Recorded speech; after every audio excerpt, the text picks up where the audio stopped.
আজ ২রা নভেম্বর ১৫ই কার্তিক। হেমন্তের হিম মাখা সন্ধ্যায় আজকের এই শ্রদ্ধাঞ্জলি সৎসঙ্গ। এই সৎসঙ্গে আপনাদের সবাইকে স্বাগত জানাই। আমরা জানি প্রতি ইংরেজি মাসের ২ তারিখে শ্রদ্ধাঞ্জলি সৎসঙ্গের আয়োজন করা হয় মাতৃসংঘ জনকল্যাণ আশ্রমের বিভিন্ন শাখা কেন্দ্রে। আজকে শ্রদ্ধাঞ্জলি সৎসঙ্গ শুরু করার আগে প্রতিবার যেমন হয় সেভাবেই আশ্রম পিতা মহাসাধক শ্রী শ্রী সুধীন কুমার মিত্র ও মহাসাধকের ইষ্টদেবী আদ্যামার চরণ কমলে বিনম্র প্রণতি জানিয়ে এই শ্রদ্ধাঞ্জলি সৎসঙ্গ শুরু করা হচ্ছে। আজকের এই শ্রদ্ধাঞ্জলি সৎসঙ্গে বলবেন কিন্নর রায়। তাঁর বলার বিষয় জীবন ফিরছে জীবনে। আমরা জানি যে প্রতি ইংরেজি মাসের ২ তারিখে মাননীয় উপস্থাপিকা, আমি মাননীয়ই বললাম, মাননীয় আমার, তিনি চমৎকার করে বিষয়টা বলেছেন যে প্রতি মাসের ২ তারিখে, ইংরেজি মাসের ২ তারিখে মাতৃসংঘ জনকল্যাণ আশ্রমে শ্রদ্ধাঞ্জলি সৎসঙ্গের আয়োজন করা হয়। কেন শ্রদ্ধা, কেন অঞ্জলি? এই দুটো শব্দকে যদি আমরা প্রথমে ভাঙি তাহলে দেখব, ধরুন আমাদের যে ঘটস্থাপনা, প্রথমে সংকল্প, তারপরে পূজা, তারপরে সিদ্ধি, পঞ্চপল্লব, শশীর ডাব, ঘটাচ্ছাদন, বসুন্ধরা চিহ্ন, স্বস্তিক চিহ্ন, প্রত্যেকটি এক একটি রহস্য বহন করে। ভারতীয় যে সনাতন ধর্মের ধারা, সেখানকার যে প্রবক্তারা আছেন, কেউ তো একজন প্রবক্তা নন। যেমন মহাভারতের একজন লেখক, বহুজন মহাভারত লিখেছেন, মানে কৃষ্ণদ্বৈপায়ন বেদব্যাস অনেক অনেক, গণেশ অনেক, গণবিষ, গণের অতি, গণের পিতা। ফলে মহাভারত যেমন বারে বারে লেখা হয়েছে, তেমনি আমাদের যে ধর্মাচরণ, এখানে কোনো মনোলিথিক একশিলা একমাত্রিক ব্যাপার নেই। অর্থাৎ আপনি গঙ্গা জলে আপনার প্রাকৃতিক কর্ম করতে পারেন, আবার সেটিকে মাথায় দিতে পারেন। আপনি কোনো বৃক্ষে গিয়ে দৃষ্টিবন মানে থুতু নিক্ষেপ করতে পারেন, আবার সেই বৃক্ষটিকে কেউ পুজো করছে তার মতো করে আপন খেয়ালে থুতু দিয়ে। এ হচ্ছে সনাতন ভারতীয়তার ধারা। এখানে আস্তিকতা নাস্তিকতা সমস্ত মিলেমিশে এক হয়ে গেছে। ওই যে বলছিলাম, কেন শ্রদ্ধা, কেন অঞ্জলি? আমরা জানি যে ২ ফেব্রুয়ারি মহাসাধকের প্রয়াণ দিবস, প্রয়াণ তারিখ। কিন্তু তিনি যদি শারীরিকভাবে না থাকেন, তাহলে মানসিকভাবে, চিন্তায়, চেতনায়, কাজে, মাতৃসংঘের প্রতিটি কাজে তিনি আছেন, তিনি থাকবেন। গত ২ বছর ধরে আমরা একটা ভয়ঙ্কর সময়ের মধ্যে দিয়ে চলেছি। বৈশ্বিক মহামারী, করোনা নামের ভয়ানক এক অসুখ আমাদের চারপাশের যে বেড়াগুলি, আমাদের সম্পর্ক, আমাদের আয়ু, আমাদের বেঁচে থাকা, তাকে ধীরে ধীরে গ্রাস করেছে। যদিও মানুষ বিজ্ঞানের কল্যাণে ওষুধ আবিষ্কার করেছেন, ইঞ্জেকশন আবিষ্কার হয়েছে, কিন্তু করোনা জয় করতে এখনো অনেক সময়, অনেক সচেতনতা, অনেক পরীক্ষা নিরীক্ষা, অনেক যাত্রা, অনেক গভীর আয়োজন থাকবে এর পেছনে। ফলে অসুখ তো থাকবে, মৃত্যু থাকবে, চলে যাওয়া থাকবে, বিচ্ছেদ থাকবে। এখন ধরুন এই করোনা বেলায় আমরা অর্জন করলাম অনেকগুলো শব্দ, আমরা বুঝতে পারলাম, আমরা পড়েছি, যারা শরৎচন্দ্র পড়েছি তারা দেখেছি শরৎবাবু বার্মায় গিয়ে যখন প্লেগ হচ্ছে, তখন তো মায়ানমার নয়, প্লেগ হচ্ছে, শরৎবাবু গিয়ে কোয়ারেন্টাইনে থাকছে, পৌঁছেছেন, পৌঁছেই কোয়ারেন্টাইন। এই কোয়ারেন্টাইন শব্দটা শরৎবাবুর লেখায় আছে। ভাবুন, পাণ্ডবদের অজ্ঞাতবাস, এ কি এক ধরনের কোয়ারেন্টাইন নয়? ওই যতুগৃহের, বারনাবতের যে যতুগৃহ, সেখান থেকে ভয়ানক এক অগ্নির যে আগ্রাসন, সেখান থেকে পালাতে পালাতে পালাতে পালাতে পালাতে পালাতে অজ্ঞাতবাস, না জানানো নিজেদের লুকিয়ে থাকা, এ কি কোয়ারেন্টাইন নয়? সীতা অপমানিত হয়ে যখন তাকে বারবার অগ্নি পরীক্ষা দিতে বলা হচ্ছে, তখন তিনি মা ধরিত্রীকে আহ্বান করছেন যে এবার তুমি দ্বিধা হও, এবার তুমি ভেঙে যাও, আমি তোমাকে আশ্রয়। এটা কি কোয়ারেন্টাইন নয়? একজন ঋষি, একজন মুনি, একজন সাধক যখন হিমালয়ের নিভৃত গভীর নিজেকে নিয়ে চর্চা করে, আত্মশক্তিকে বাড়ানোর চেষ্টা করে, মহাশক্তির সঙ্গে আত্মশক্তির যে সম্পর্ক তাকে জোড়ার চেষ্টা করে, সেটা কি কোয়ারেন্টাইন নয়? যদি আমরা এগুলো এভাবে ভাবি, তাহলে দেখব আমাদের জীবনে বিচ্ছিন্নতার বারবার প্রয়োজন আছে। আমি এলাহাবাদ কুম্ভমেলায় গিয়ে দেখেছি, এক মাস ধরে কল্পবাসী হয়ে থাকেন সাধারণ গৃহী মানুষ।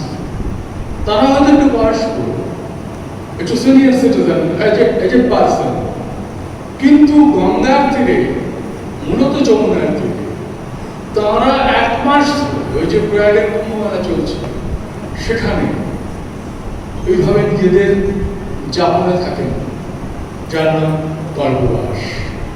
এবং এই কল্পবাসের মধ্য দিয়ে, কল্পবাসের সার্বিক যে অভ্যাস, নিরামিষ ভোজন, পশু পাখিকে হিংসা না করা, মাছ পায়রা তার প্রতিও কোনো আক্রমণ না করা, একটি পিপিলিকাকেও হত্যা না করা, ধর্মগ্রন্থ পাঠ করা, এটা কি কোয়ারেন্টাইন?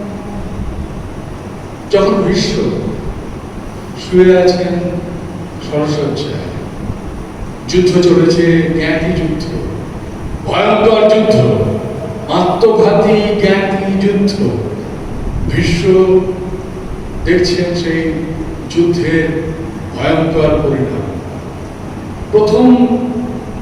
একেবারে প্রথম কৌরব সেনাপতি ছিলেন তিনি।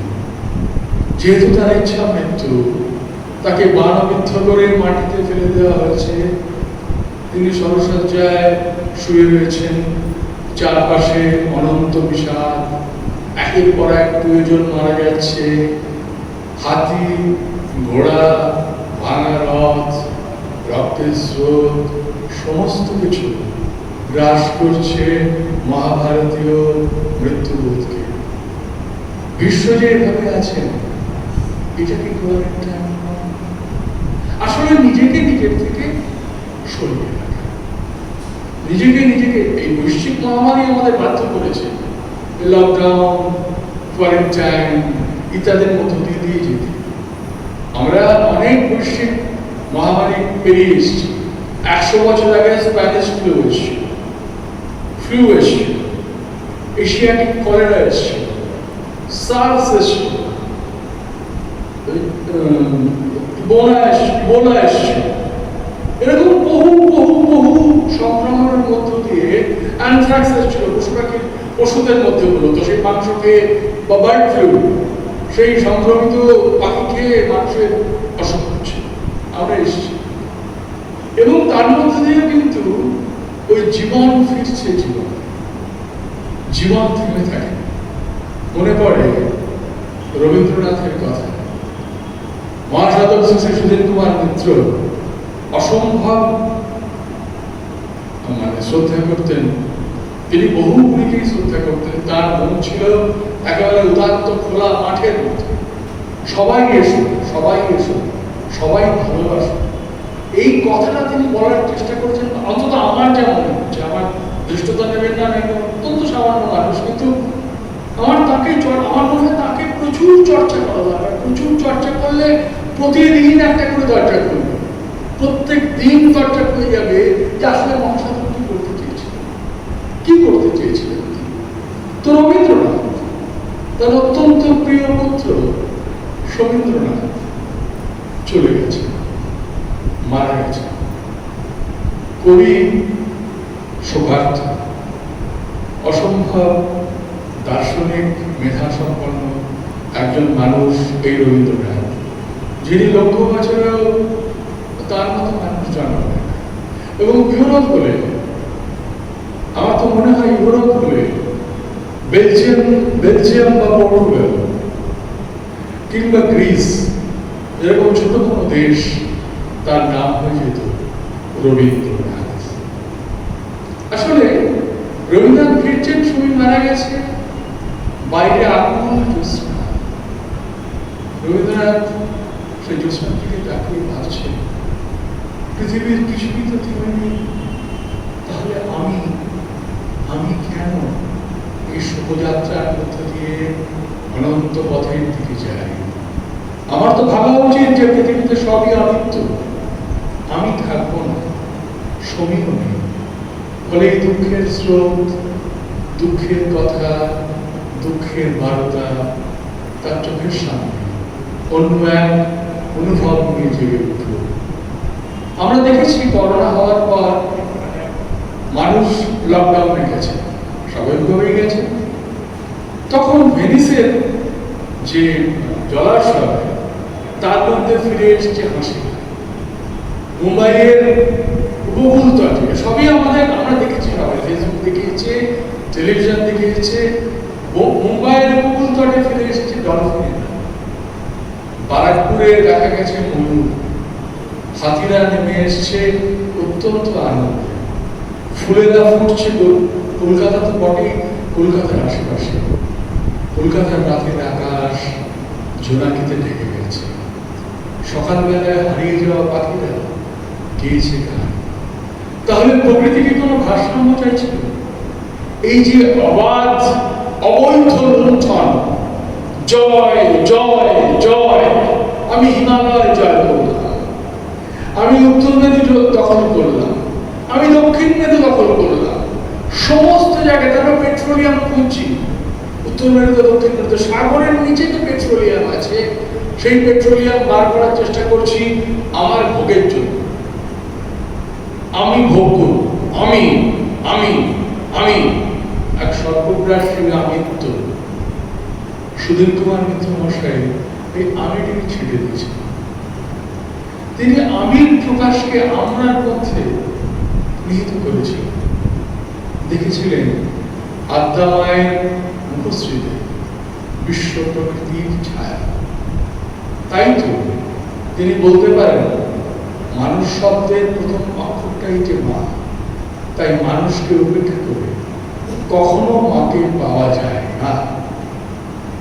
কোন সাম্যবাদী পথে বিশ্বাসী মানুষ এই কথা শুনে, তিনি আধ্যাত্মিক পথের একজন বেত্তা, গুরু, সমস্ত ঠিক আছে, কিন্তু যিনি সাম্যবাদে বিশ্বাস করেন, হয়তো বৈজ্ঞানিক সাম্যবাদে বিশ্বাস করেন, তিনি যদি এই কথাটা শোনেন, তাহলে তিনি কি ভাববেন? এই মানুষটি হচ্ছেন একজন অত্যন্ত এগিয়ে থাকা মানুষ আমাদের এই সমাজের। এই সমাজের গ্লানি 2 হাতে, 4 হাতে, 10 হাতে, 20 হাতে, 50 হাতে, 100 হাতে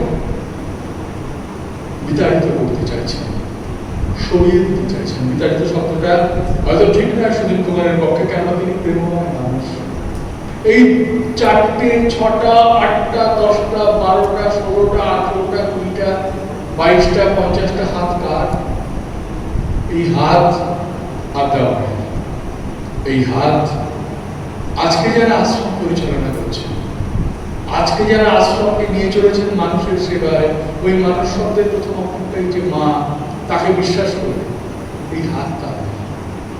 মহাসাধক তার মতো করে নিজস্ব পরিজন বা পরিবার মণ্ডলী তৈরি করেছিলেন, যেমন যীশু খ্রিস্ট, যেমন বুদ্ধদেব। আমরা যদি সারনাথে যাই, দেখব বুদ্ধদেব তার সমস্ত 5 জন শিষ্যকে ডেকে নিয়ে বসেছেন ধর্ম প্রচারের আশায়, কথা বলছেন তাদের সঙ্গে পরামর্শ করছেন, তারা কে কোন দিকে যাবে সেই কথা বলছেন তিনি গণের পরামর্শ দিচ্ছেন। এই হচ্ছেন বুদ্ধদেব। মহাসাধক শ্রী সুধীর কুমারকে যখন আমরা দেখি, আমরা অনেকেই হয়তো দেখি, তিনি এক আলোকমালা পরিবৃত হয়ে আলোকোজ্জ্বল পথে হেঁটে চলেছেন, একা একা একা একটু আগে। তার পেছনে কিন্তু আছেন অজস্র মানুষ যারা বিশ্বাস করেন মাতৃসংঘ জনকল্যাণ আশ্রম হল আসলে লোক পরম্পরায় প্রতিষ্ঠিত এক এমন প্রতিষ্ঠান যেখানে গৃহী মানুষের মানব সেবার পূর্ণ ব্রত নিয়ে উপস্থিত হয়েছে। আমরা যদি শ্রী শ্রী সুধীর কুমার মিত্রের সাধক জীবনের কথা অল্প অল্প আলোকপাত করি, তাহলে দেখব তিনি শ্মশান সাধনায় নিজেকে সমৃদ্ধ করে, নিজেকে জাগরিত করে, নিজেকে আলোকিত করে মানব সেবার কাজ করেছে। কিরকম ভাবে?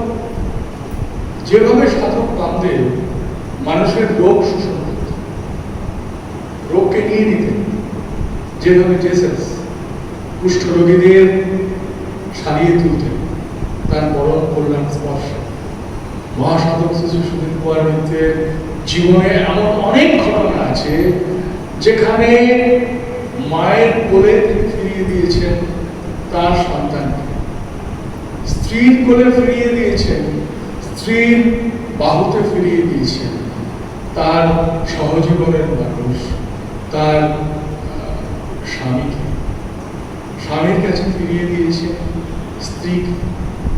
এই যে ফেরত দেওয়া, এই ফেরত দেওয়াটা তিনি অর্জন করেছিলেন কোনো এক মুহূর্তে, যখন শ্রী শ্রী আদ্যামা এসে তাকে ঈশ্বরী মন্ত্রে, ইষ্টমন্ত্রে দীক্ষা দিয়েছে। এমন সাধক যিনি সর্বধর্ম সমন্বয়ের কথা বলেন, সর্ব মানবের কল্যাণের কথা বলেন। তার কালী পূজার সংকল্পে আছে যে যারা আসতে পারলেন, যারা আসেননি, যারা আসবেন না, তাদের নামে সংকল্প হচ্ছে। অর্থাৎ ওই রবীন্দ্রনাথের কথা আছে না, করুণা ধারায়, এই করুণা, এই ভালোবাসা, অকুণ্ঠ ভালোবাসা, অকুণ্ঠ মানুষের প্রতি, সমস্ত মানুষের প্রতি তিনি তার আশ্রিত মানে শিষ্য মন বানা সমস্ত সাধারণ মানুষের প্রতি তার এই জাতি বর্ণ ধর্ম নির্বিশেষে এই যে প্রেম, এই প্রেম একজন মহত্তম মহাপুরুষের লক্ষণ বলে আমার মনে হয়। ফলে এই যে জীবন ফিরছে, জীবনে 2 বছরের নানা রকম ক্লান্তি, মৃত্যু, যাতনা, কোয়ারেন্টাইন, লকডাউন, এই যে ফার্স্ট ডোজ, সেকেন্ড ডোজ, এই যে নানা রকম মনিটরিং আমাদের জীবনে, নানা রকম চক্ষু দিয়ে দেখতে থাকার যে উৎসাহ বা যে উৎসাহ, তাকে আস্তে আস্তে সরিয়ে জীবনে ফিরবে। মাতৃসংঘ জনকল্যাণ আশ্রমের যে শাখা কেন্দ্রগুলি আছে, কলকাতার আশ্রম তো বটে, তাও ধীরে ধীরে জীবনের আশ্রয়ে, জীবন তরঙ্গে, জীবনের খাতায় নিজেদের নাম লেখাতে চাইছে। এই এগিয়ে আসা, এই এগিয়ে থাকা, এই এগোনোর যে যাত্রাপথ, তা মহাসাধক চিহ্নিত। মহাসাধক জানতেন মানুষের বড় কষ্ট, মানুষ বড় কাঁদছে, মানুষের হাত ধরে, মানুষের সেবা করো, মানুষের কাছে যাও, বারবার মানুষের কাছে যাও, মানুষের কাছে যাও, মানুষের কাছে যাও। তুমি তোমার যে শুশ্রূষা সমাধান তা নিয়ে মানুষকে ডেকো না, অর্থাৎ তুমি তাকে ডেকে রিলিফ দিও না, তুমি তার কাছে ছুটে যাও, বারবার ছুটে যাও, ছুটে গিয়ে তাকে কিছু দাও, কিছু দাও ভালোবাসার সঙ্গে, শ্রদ্ধার সঙ্গে। গত আমফান, আয়লা, ইয়াস, তাতে মাতৃসংঘ জনকল্যাণ আশ্রম যেভাবে নিজের সীমাবদ্ধ সামর্থ্য নিয়ে মানুষের পাশে গিয়ে দাঁড়িয়েছেন, তার দৃষ্টান্ত স্বরূপ। আমার সৌভাগ্য হয়েছে যে আমাকে এরা পছন্দ করেন, সঙ্গে নেন, স্নেহ করেন। আমিও ওই সেই আয়লা থেকে আর এই ব্যাস পর্যন্ত কতগুলো সেবা যাত্রায় নিজেকে যুক্ত করে পেরেছিলাম বলে নিজেকে সম্মানিত মনে করছি। মানুষের হাতে যদি কিছু দিতে পারি, মানুষের হাতে যদি কিছু পৌঁছে দিতে পারি, তার সঙ্গে বিশ্বাস আর ভালোবাসা যদি পৌঁছতে পারি যে ভাই কেউ নেই না থাক, আপনার মাতৃসংঘ জনকল্যাণ আশ্রম আছে। সেই সুদূর সুন্দরবনের প্রান্তে যেভাবে মাতৃসংঘ জনকল্যাণ আশ্রমের কর্মীরা নিজেদের সামর্থ্য অনুযায়ী খাবার ও অন্যান্য জিনিস নিয়ে পৌঁছেছেন, তা যে কোনো সংগঠনের পক্ষে গর্বের বিষয়। এই গর্বকে ধারণ করছেন মহাসাগর শ্রী শ্রী সুনীল কুমার মিত্র। তিনি শুধুমাত্র একজন সাধু, সেটাকে কাউকে ছোট করছি না, নিজের জীবনকে ভোগ বিলাসে কাটানোর যে রাস্তা, সেই রাস্তা সম্পূর্ণ ত্যাগ করে বিপরীত দিকে নিজের সমস্ত সঞ্চয়, সমস্ত, তিনি তো বড় চাকরি করতেন, আমরা সবাই চাই, ভারত সরকারের খুব বড় চাকরি করতেন। তার যে অর্জিত অর্থ, সে সমস্ত অর্থকে তিনি দিয়েছেন মাতৃসংঘ জনকল্যাণ আশ্রমকে। একটা সংগঠন তৈরি করার জন্য, একটা বাড়ি তৈরি করার জন্য, একটা জমি কেনার জন্য। নিশ্চয়ই তার সঙ্গের যারা সহযাত্রী, তার প্রিয় শিষ্য শিষ্যা যারা আছেন, ভক্তরা আছেন, তারাও আকুলভাবে, অকৃপণভাবে, কোনো কিছু না ভেবে, বাবা বলেছেন বা গুরুদেব বলেছেন, ব্যাস ফাইনাল, আর কোনো কথাই বলবো না, এটাই হবে, তারা নিজেদের উজাড় করে দিয়েছেন নানা কাজ। কিন্তু সুধীর কুমার মিত্র শুধুমাত্র ব্যক্তি এবং ব্যক্তির আরামের কথা যদি চিন্তা করতেন, তাহলে আমরা আজকে যে জীবন কথা বলছি, জীবন থেকে জীবনে ফেরার কথা বলছি, বৈশ্বিক মহামারীর পর, তাতে ফিরতে পারতাম কোনো সন্দেহ আছে? এই যে ফ্যানটা চলে, এই যে আলো চলে, এই যে বাড়ি, এই যে বাড়ির উপর ছাউনি, এই সব তো তাঁর কৃপায়, তাঁর বিপুল বিপুল বিপুল উদ্ভাস ও কর্মকাণ্ডে। ফলে স্বপ্ন দেখতেই থাকি, স্বপ্ন দেখতে থাকি সুধীর কুমার মিত্র মহাশয় খুব আলোকোজ্জ্বল চেহারায় চলেছে সামনে হেঁটে। সেই চমৎকার রক্তাম্বর, তার আশ্চর্যময় দুটি চোখ, সেই চোখের আড়ালে লুকিয়ে আছে বিশ্ব প্রকৃতির নানা সংকেত। একেবারে কবাট বাহু, কবাট বক্ষ, বৃষস্কন্ধ যাকে বলে তাই, চওড়া কাঁধ, চওড়া হাত, ক্রমশ বুক। আমি তাকে কুমারী পূজা করতে দেখেছি ত্যাগরাজ হলে। তিনি আমাকে বারবার ডেকে পাঠাতেন, কেন পাঠাতেন আমি জানি না। আমাকে অনেকে জিজ্ঞাসা করেন, আপনি কি ওর মন্ত্রশিষ্য? আমার না, মন্ত্রশিষ্য নয়, আমার মন্ত্রশিষ্য অনেক। তার কারণ উনি যে কথা বলেছেন, উনি যে ধারা বা দর্শনের কথা বলেছেন, আসলে তো দর্শন, কোনো কিছু দর্শনের বাইরে জেগে থাকে না। আমি 3-4টে কথা আলাদা করে হাওয়ায় ভাসিয়ে দিতে পারি, কিন্তু আমি কি জীবনে তা প্রয়োগ করছি? আমি কি সেই কথাগুলিকে যথোচিত প্রয়োগ। যেমন উনি নিজের বয়স কমিয়ে চলে গিয়েছিলেন রক্তদান উৎসবে, রক্তদান করবেন। যেহেতু রক্তদান আন্দোলনকে মাতৃসংঘ জনকল্যাণ আশ্রম নিজেদের একটি ব্রত হিসেবে নিয়েছিলেন, কলকাতায় আমি যদি খুব ভুল না করি, যে স্টুডেন্টস দলের রক্তদান আন্দোলন তার সঙ্গে সঙ্গে উচ্চারিত হবে মাতৃসংঘ জনকল্যাণ আশ্রম। আজকে রক্তদান আন্দোলনের কথা এবং কথা পাঠ সারা পশ্চিমবাংলায় কেন সারা ভারতবর্ষে, সারা পৃথিবীতে, বিশেষ করে এই বৈশ্বিক মহামারী করোনার সময় আমরা দেখেছি কি পরিমাণ রক্তের চাহিদা ছিল মানুষের। এটা উনি অনুভব করেছেন, এটা উনি অনুভব করেছেন যে মানুষ খুব কাঁদছে।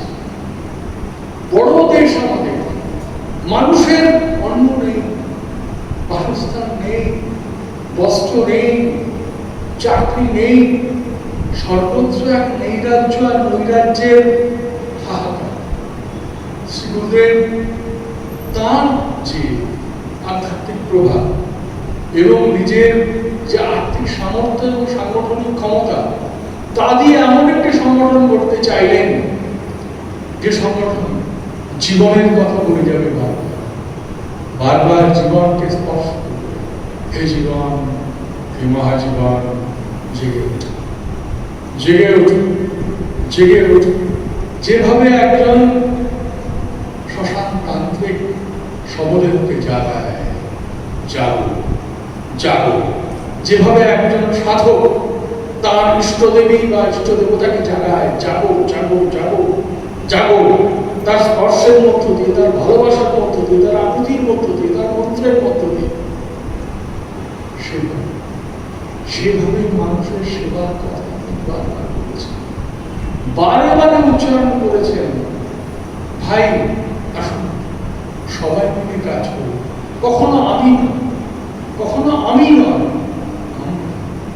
আমরা, আমাদের সংগঠন। এটা এটা না করে তিনি তো ব্যক্তি, অনেক মহাত্মা সাধু আছেন যারা ব্যক্তিগতভাবে খুব বড় যোগী, বা তারা তো সেভাবে আশ্রম করেননি বা করেছেন, সেটা মোটামুটি ভাবে তাদের প্রয়াণের পর মোটামুটি একটা, মানে এটা ছোট করছে না কাউকে, বেশিরভাগ অনেক ক্ষেত্রে খিচুড়ি টিচুড়ি খাওয়ার জায়গা হচ্ছে, খিচুড়ি খাওয়া মাতৃসংঘ জনকল্যাণ আশ্রম খিচুড়ি খাওয়ার ব্যবস্থা করে। কিন্তু তার সঙ্গে আমি কি কাজ করি? আমার ব্যক্তিগত আধ্যাত্মিক উন্নতিটা এবার মনে পড়ে কলকাতায় কিন্তু মেল হয়েছে, নিবেদিতা লাফিয়ে পড়েছেন। স্বামীজি বলছেন তার যারা গুরু ভাই তাদের বলছেন, ওরে এখন 17 বছরের সময় নয়, আয় আমরা দুর্গত মানুষের পাশে দাঁড়াই, আমরা তাদের সেবা করি। তিনি নিবেদিতা নিজেরা দাঁড়িয়ে ওই মরা ইঁদুর, ওই জঞ্জাল যেখান থেকে ইঁদুর হতে পারে সেই সমস্ত পরিষ্কার করেছেন। এবং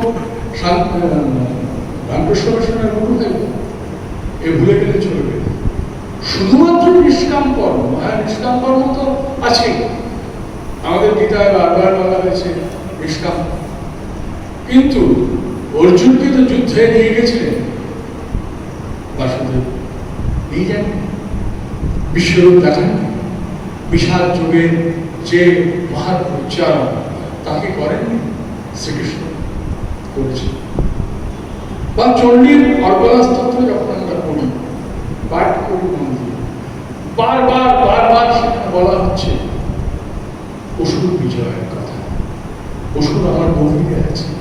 আজকে অনেকে বলছেন যে অসুর আসলে বিদ্রোহী, নতুন টেক্সট সাবটেক্সট তৈরি হচ্ছে, অসুর আসলে দেবতাদের বিরুদ্ধে বিদ্রোহী ছিল। কিন্তু আমি আমার মনোজগতের কথা বলছি।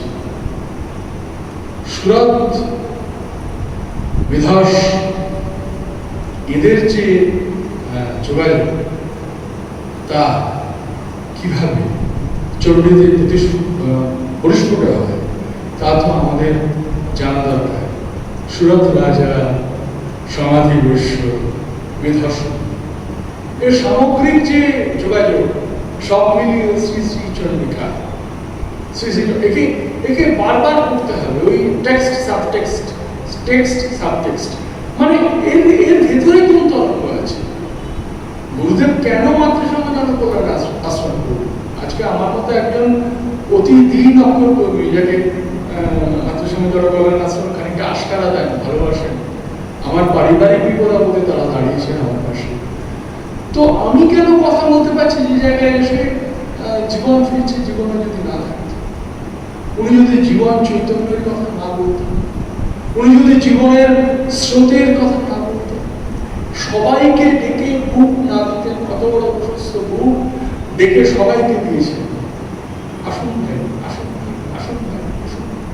ওষুধ দিয়েছেন অকাতরে মানুষকে, আর্থিক সাহায্য করেছেন, জামা কাপড় পাঠিয়ে সাহায্য করেছেন, ব্যক্তিগতভাবে আমি জানি এমন মানুষ, এমন মানুষ যিনি অফিস করে আসার পর ওরকম গুরুত্বপূর্ণ কাজ করার পর এসে দর্শন দিয়েছেন শুধুমাত্র নিজের শারীরিক নানা রকম যন্ত্রণা অসুবিধা উপেক্ষা করে দর্শন দিয়েছেন শুধুমাত্র আশ্রমটা গড়ে উঠবে বলে। যদি দর্শনে তার যে প্রণামী আশা আসবে, যে শ্রদ্ধা মূল্য আসবে, তাকে দিয়ে একটা আরো বেশি করে আশ্রমের কথা, আশ্রমের উদ্ভাস তৈরি হয়। এটা তো তিনি ভেবেছেন। একলা থাকতে পারতেন তো, খুব ভালো আরামের জীবন, তার যারা ভক্ত শিষ্যরা আছেন তারাও তাকে সেভাবে রাখতেন, কিন্তু উনি সেভাবে চান। উনি চেয়েছেন মাতৃবাণীর মতো একটা পত্রিকা তৈরি করতে, যে পত্রিকার মধ্য দিয়ে মানুষের কথা, মানুষের আধ্যাত্মিক চেতনা, চৈতন্য, সমাজকে সুস্থ করার কথা ভেবেছেন। নিজে বই লিখেছেন অবশ্য, সারা দিন পড়াশোনা করতেন। এটা মায়ের কাছে মাসিক গল্প করে, এখানে যারা উপস্থিত আছেন যে শ্রদ্ধেয়রা তারা জানেন আমার থেকে অনেক বেশি। আমি দেখেছি কিভাবে কলেজ স্ট্রিট থেকে তিনি বই আনতেন, ইংরেজি বাংলা বই, এবং সারা দিন পাঠ করতেন নিবিড়ভাবে। তার মধ্যে অফিস রিটায়ারমেন্টের পর তার মধ্যে নিজের যে সমস্ত মানুষের সমস্যা তাকে আধ্যাত্মিক ভাবনা দিয়ে পরিশ্রুত করা, তাকে সরিয়ে দেওয়া, অদ্ভুত অদ্ভুত সমস্ত অলৌকিক ঘটনা যেগুলো বললে পরে সারা রাত চলে। অনেক মানুষের কথা, বহু মানুষের কথা তিনি বারবার ভেবেছেন। ফলে জীবনকে যদি জীবনে আনতে হয় তাহলে আমাদের কাজ, আমি আপনাদের মাফ করবেন, মার্জনা করবেন, আমি কোনো জ্ঞানতা বানিয়ে দিচ্ছি না। আমার মনে হয় মাতৃসংঘের যে শাখা সংগঠনগুলি আছে, যে ইউনিটগুলি আছে, সেগুলিকে আরো বেশি বেশি বেশি করে পুনর্জাগরণ, তারা জাগরিত আছেই, কিন্তু পুনর্জাগরিত আরো কর্মের মধ্যে, অর্থাৎ শ্রী গুরুদেব যা যা পছন্দ করতেন সেই কর্মোদ্যোগের মধ্যে তাকে নিয়ে গেল। কলকাতার আশ্রম একরকম ভাবে করছে, শিলিগুড়ি একরকম ভাবে করছে। আমাদের আরো যে ইউনিট আছে বা শাখা সংগঠন আছে, তাদের যে সেখানে অনেক মৃত্যু এসছে, সেখানে অনেক দুর্ঘটনা এসছে, বিয়োগ এসছে, বিচ্ছেদ এসছে, আশ্রম ঠিক মতো খোলা যাচ্ছে এই করোনাটা, তার মধ্যেই কাজ করছেন মাতৃসংঘ জনকল্যাণ আশ্রমের কর্মীরা কলকাতায়, শিলিগুড়িতে, মালবাজারে, নানা জায়গায়, কুচবিহারে, নানা জায়গায় তারা কাজ করছে। ফলে এই যে কাজের গতি, এই যে নদীর স্রোত, এই নদীর স্রোতকে অব্যাহত রাখার দায়িত্ব আমাদের সকলের। মনে রাখতে হবে তিনি স্বপ্নটা একা দেখেছিলেন, তারপর সেই স্বপ্নকে তিনি আস্তে আস্তে সঞ্চারিত করেছেন অন্যদের মধ্যে। আজকে যারা এই হৈমন্তিক বিষণ্ণ সন্ধ্যায় এখানে এসে উপস্থিত হয়েছেন আমার মতো একজন অতি সামান্য অপরিচিতকর মানুষের কথা শোনার জন্য, আমি কেউ উনি আসল উনি চেয়েছেন বা উনি ভেবেছেন আজকে আমি এখানে দাঁড়িয়ে কথা বলছি। এটা আমার কোনো অধিক উচ্চারণ নয়, অধিক কথা নয়, এটা আমার বিশ্বাসের কথা, এটা আমার ভালোবাসার কথা। আমরা যদি তার জন্য রোজ একটু ভালোবাসি তাকে বেশি করে। শ্রী গুরুদেব সারা জীবন, মা সরস্বতী সুরেন্দ্রনাথ মিত্র সারা জীবন আমাদের জন্য ভেবে গেছে। আমরা যদি তাকে একটু ভাবি, ভালোবাসি, দুফোঁটা অশ্রু ত্যাগ করি তার জন্য, যদি ভাবি যে সুদূর মহাকাশে কোন নক্ষত্র লোকে কোনো অসম্ভব ছায়াপথের মধ্যে তিনি বসে আছেন সপ্তর্ষি বসে। যদি ভাবি এই সপ্তর্ষির আলো এসে পৌঁছচ্ছে আমাদের এই পৃথিবীতে তারই আশীর্বাদ, তাহলেই আমরা একমাত্র তাকে নিয়ে থেকে, তার কথা ভেবে, তার চিন্তা করে জীবন থেকে জীবনে প্রবেশ করতে পারব। এই যাত্রা মহাভারত, এই যাত্রা রামায়ণ, এই যাত্রা জিন্দাবিস্তার, এই যাত্রা পবিত্র বাইবেলের, পবিত্র আল কোরআনের, এই যাত্রা ত্রিপিটকের, এই যাত্রা গুরু গ্রন্থ সাহেবের, এই যাত্রা বিশ্বাসের, এই যাত্রা আনন্দ, এই যাত্রা বিষাদের। একটু ভালোবেসে দেখুন না তাকে, একটু ভালোবেসে দেখুন, আশ্রমটাকে ভালোবাসুন, তাকে ভালোবাসুন, আমার জ্ঞান করে তুলবেন, দেখবেন সেই ভালোবাসা ফেরত আসবে। আমরা তো কত কি ভালোবাসি, আমাদের সোনা গয়না বাড়ি, আমাদের প্রেমিকা, আমাদের স্ত্রী, প্রেমিক স্বামী, আরো অন্য প্রেমিকা, আরো অন্য প্রেমিক, ভালোবাসি। তার জন্য আমাদের শরীরের ভিতর আনন্দ, বিষাদ, আহ্লাদ তৈরি তো হয়। একবার তার কথা ভেবে, তার নাম, তার পথে চলতে চলতে তাকে ভালোবাসি, তাকে ভালোবাসি, খুব ভালোবাসি। বলি যে আমার কোনো মন্ত্র নেই, গুরুদেব আমি প্রাপ্ত, আমি মন্ত্র, আমি আমার ভালোবাসা আপনাকে, আমার চোখের জল আপনাকে, এইটা যদি আমরা বলতে পারি বিশ্বাস থেকে, তাহলে জীবন থেকে জীবনে প্রবেশ সহজ, জীবন আরো সহজ ফিরবে জীবনে। আসলে তার কথা বলে শেষ করা যায় অসম্ভব। এত ভালোবাসা, এত প্রেম,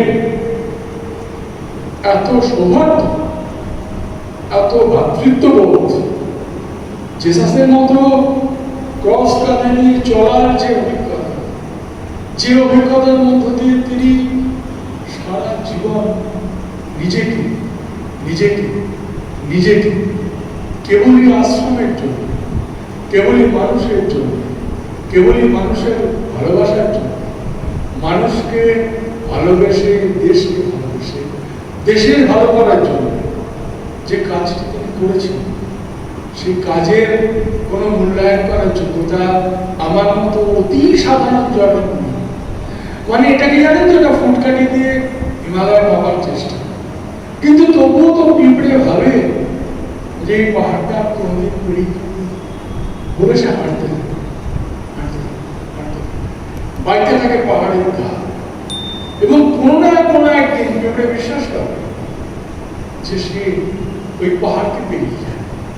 আমি এরকম একজন অতি সামান্য পিপীলিকা, আমার কোনো ক্ষমতা নেই ওনাকে ওনাকে বিচার করা, ওনাকে পরিমাপ করা, ওনাকে মাপার।